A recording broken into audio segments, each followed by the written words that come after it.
Welcome to 108 news. నేను తరంగిణి. ముందుగా బులెటిన్లో హెడ్లైన్స్ చూద్దాం.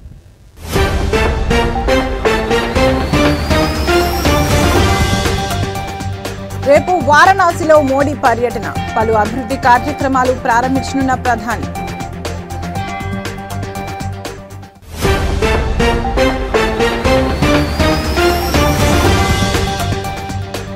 ₹17,000 కోట్ల విలువైన రుణాల మోసం కేసు.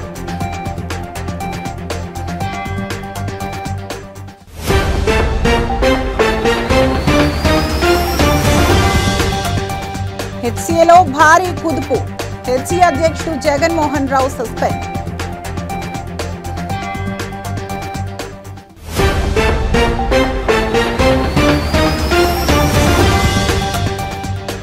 ఏపీ సంచలనంగా మారిన లిక్కర్ స్కామ్ కేసు. నేడు విజయవాడ ఏసీబీ కోర్టుకు ఎంపీ మిథున్ రెడ్డి.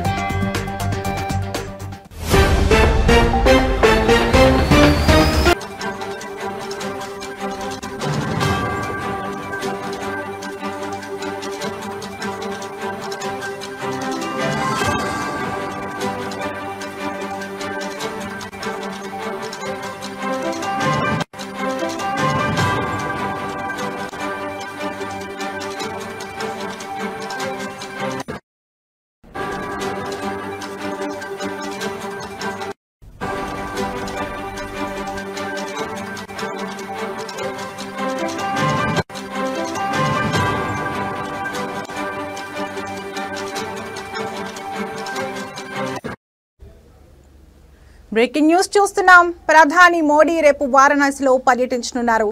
రక్షాబంధన్ కు ముందు దేశవ్యాప్తంగా రైతులకు బహుమతి అందించనున్నారు. ప్రధానమంత్రి కిసాన్ సమ్మాన్ నిధి పథకం క్రింద 20వ విడత కింద 9.7 కోట్ల మంది రైతులకు 20,500 కోట్లకు పైగా నిధులు బదిలీ చేయనున్నారు. ఉత్తరప్రదేశ్లోనే 2.3 కోట్లకు పైగా రైతులకు 4,600 కోట్లు అందించనున్నారు. ఇందులో వారణాసిలో 2.21 లక్షల మంది రైతులకు 48 కోట్లు ఇవ్వనున్నారు. ప్రతి ఏడాది అన్నదాతకు ₹6,000 చొప్పున 3 విడతల్లో ఇవ్వనున్నారు. ఇక వారణాసిలో జరగనున్న బహిరంగ సభలో మోడీ ప్రసంగించనున్నారు. 2,183.45 కోట్ల విలువైన 52 అభివృద్ధి ప్రాజెక్టులకు ప్రారంభోత్సవాలు, శంకుస్థాపనలు చేయనున్నారు. ప్రధాని మోడీ ఉదయం 10:30 లాల్ బహదూర్ శాస్త్రి అంతర్జాతీయ విమానాశ్రయానికి చేరుకోనున్నారు. ముఖ్యమంత్రి యోగి ఆదిత్యనాథ్, ఇతర ప్రజాప్రతినిధులు, అధికారులు స్వాగతం పలకనున్నారు.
బ్రేకింగ్ న్యూస్ చూస్తున్నాం.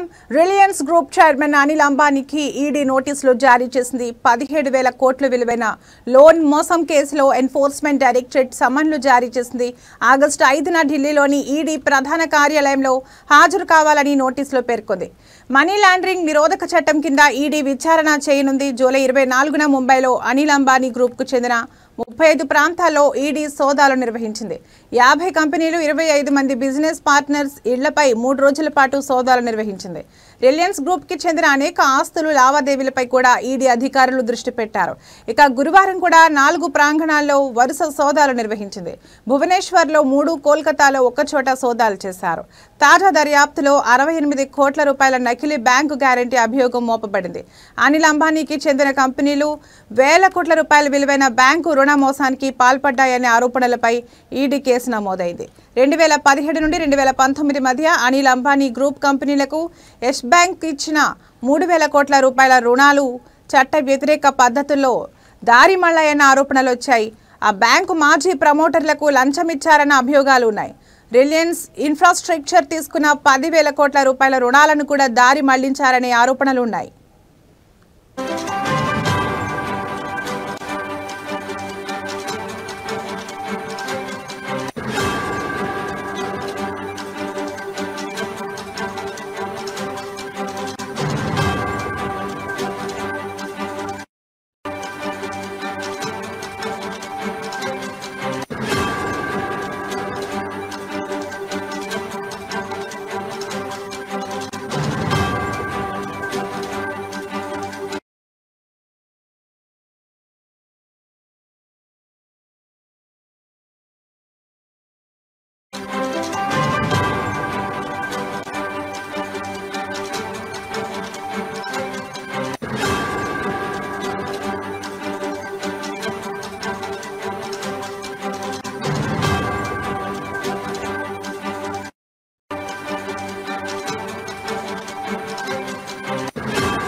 బ్రేకింగ్ న్యూస్ చూస్తున్నాం.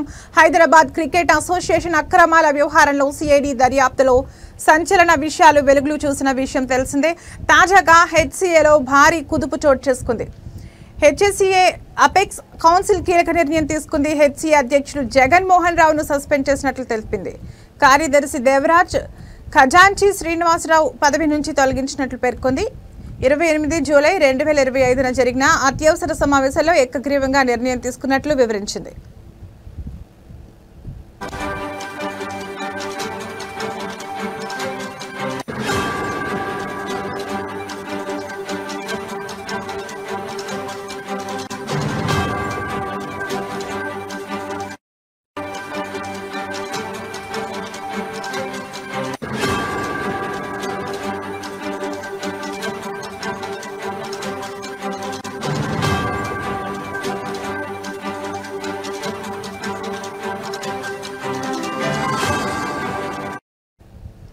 నిధుల దుర్వినియోగం, మోసం, అధికార బల దుర్వినియోగ ఆరోపణల నేపథ్యంలో సిఐడి, ఈడీ సంస్థలు ఆరోపణలపై దర్యాప్తు చేపట్టినట్లు హెచ్సిఏ వెల్లడించింది. హెచ్సిఏ నియమ నిబంధనల ప్రకారం చర్యలు తీసుకున్నట్లు తెలిపింది. పారదర్శకత, నైతిక విలువలకు కట్టుబడి ఉన్నామని హెచ్సిఏ కౌన్సిల్ వెల్లడించింది. సంఘం న్యాయబద్ధతను కాపాడేందుకే చర్యలు తీసుకున్నామని హెచ్సిఏ అపెక్స్ కౌన్సిల్ తెలిపింది.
బులెటిన్లో మరో బ్రేకింగ్ న్యూస్ చూస్తున్నాం. ఆంధ్రప్రదేశ్లో సంచలనంగా మారిన ఏపీ లిక్కర్ స్కామ్ కేసులో రోజుకో కీలక పరిణామాలు చోటు చేసుకుంటున్నాయి. సిట్ అధికారులు ఓవైపు దర్యాప్తులో దూకుడు చూపిస్తున్నారు. మరోవైపు ఈరోజు ఎంపీ మిథున్ రెడ్డిని కోర్టులో హాజరుపరచనున్నారు. రాజమండ్రి సెంట్రల్ జైలు నుండి విజయవాడ ఏసీబీ కోర్టుకు బయలుదేరారు YCP MP Mithun Reddy. Rajahmundry central jail నుంచి మిథున్ రెడ్డిని రోడ్డు మార్గంలో విజయవాడ తీసుకెళ్తున్నారు పోలీసులు.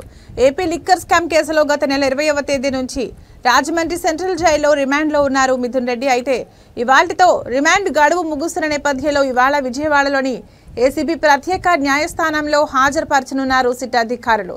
ప్రత్యేక వాహనంలో ఎస్కార్ట్ పోలీసులు మిథున్ రెడ్డిని రాజమండ్రి సెంట్రల్ జైలు నుంచి రోడ్డు మార్గంలో విజయవాడ తీసుకువెళ్తున్నారు. రాజమండ్రి సెంట్రల్ జైలు నుండి బయలుదేరిన సమయంలో జైలు వద్ద భారీగా పోలీస్ బందోబస్తు ఏర్పాటు చేశారు.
బ్రేకింగ్ న్యూస్ చూస్తున్నాం. రాష్ట్ర వ్యాప్తంగా సంచలనం సృష్టించిన సృష్టి ఫెర్టిలిటీ సెంటర్ కేసులో కీలక పరిణామం చోటు చేసుకుంది.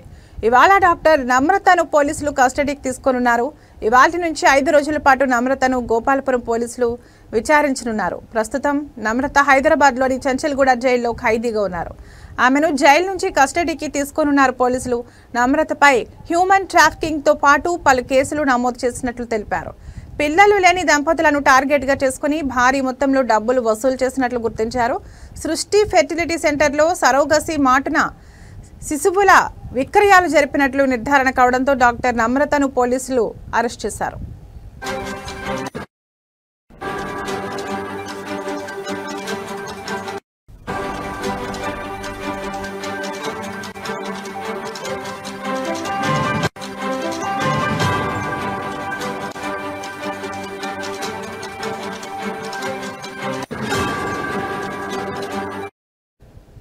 కొన్నేళ్ల క్రితం సృష్టి ఫెర్టిలిటీ సెంటర్ పేరుతో ఓ కేంద్రాన్ని ప్రారంభించిన డాక్టర్ నమ్రత పిల్లలు లేని దంపతుల లక్ష్యంగా సోషల్ మీడియా ద్వారా తన కేంద్రానికి విస్తృత ప్రచారం చేసుకున్నారు. యూట్యూబ్, ఇన్స్టాగ్రామ్, ట్విట్టర్, ఫేస్బుక్ ద్వారా రకరకాల వీడియోలు, పోస్టులు చేసేవారు. టెస్ట్ ట్యూబ్ బేబీ, సరోగసి విధానాల ద్వారా తల్లిదండ్రులు కావాలనే కోరికను తన ఆసుపత్రిలో నెరవేర్చుకోవచ్చని ప్రచారం చేసేవారు.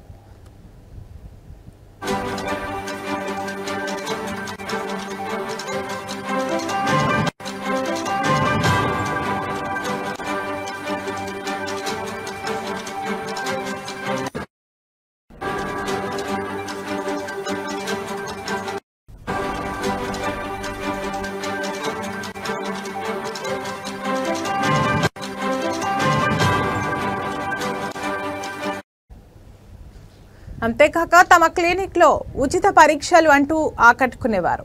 డిజిటల్ ప్రచారంతో సృష్టి ఫెర్టిలిటీ సెంటర్ పేరు మారుమోగేలా చేసి పిల్లలు లేని దంపతులు క్యూ కట్టేలా చేసుకున్నారు. అనంతరం దంపతుల బలహీనతను ఆసరాగా చేసుకుని అక్రమ మార్గంలో చిన్నారులను కొనుగోలు చేసి వారికి అప్పగించినట్లు తెలుస్తోంది. కాగా నమ్రత కస్టడీ విచారణలో కీలక విషయాలు వెల్లడయ్యే అవకాశం ఉంది.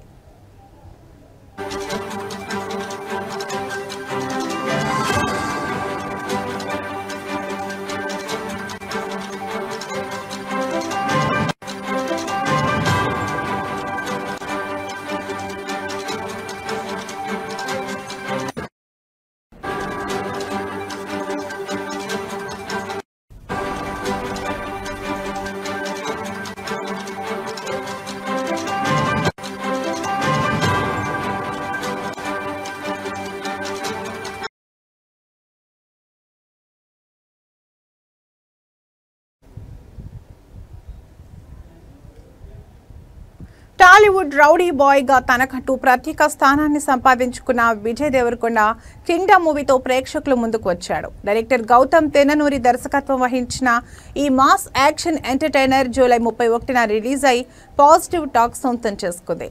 ఫస్ట్ టైం 2 విభిన్న పాత్రల్లో కనిపించిన విజయ్ ఫ్యాన్స్ లో జోష్ నింపాడు. దీంతో బాక్సాఫీస్ వద్ద కింగ్డమ్ కలెక్షన్ల జోరు కొనసాగుతోంది. విజయ్ దేవరకొండ బాక్సాఫీస్ ను కుమ్మేశాడు. మొత్తంగా ఇరు తెలుగు రాష్ట్రాల్లో కలిపి 9.92 కోట్ల రూపాయల షేర్, 18 కోట్ల గ్రాస్ వరకు కలెక్ట్ చేసినట్లు టాక్ వినిపిస్తోంది. యుఎస్ లో ఇప్పటికే $1.1 మిలియన్ కంటే ఎక్కువగానే గ్రాస్ వచ్చింది. అంటే 8 కోట్లకు పైగా ఓవర్సీస్ లో వచ్చాయి. ఈ సినిమా హిట్ అనిపించుకోవాలంటే 53.50 కోట్ల షేర్ రాబట్టాలి. పాజిటివ్ టాక్ సొంతం చేసుకున్న ఈ మూవీ వీకెండ్ రోజుల్లో వచ్చే కలెక్షన్స్ తో రీచ్ అవుతుందా లేదా అనేది తెలియాల్సి ఉంది.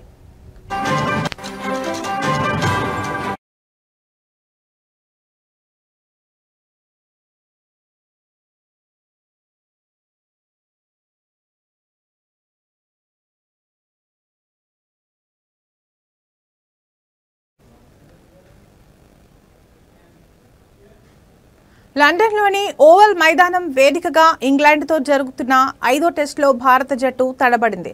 తొలి రోజు ఆట ముగిసే సమయానికి కీలకమైన 6 వికెట్ల నష్టానికి 204 పరుగులు చేసింది టీమిండియా. అయితే వరుస క్రమంలో వికెట్లు కోల్పోయి కష్టాల్లో పడిన జట్టును middle order batter Karun Nair అర్ధశతకం చేసిన ఆదుకున్నాడు.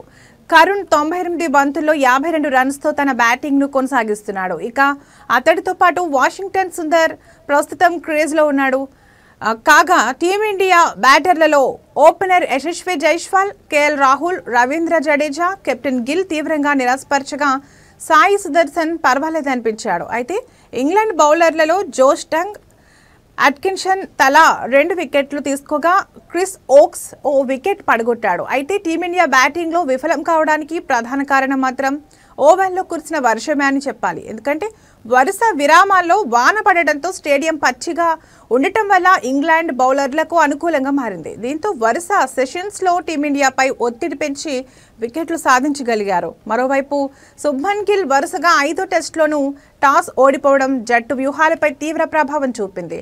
2వ రోజు ఆటలో బ్యాటింగ్ పటిష్టంగా కొనసాగితేనే భారత్ తిరిగి మ్యాచ్లో నిలుస్తుంది. లేకపోతే ఈ సిరీస్ను టీమిండియా కోల్పోయే అవకాశం ఉంది.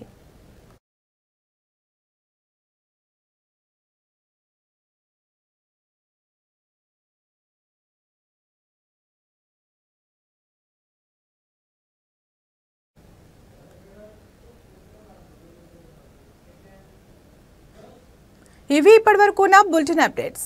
మరో బులెటిన్లో మళ్ళీ కలుద్దాం. నమస్తే.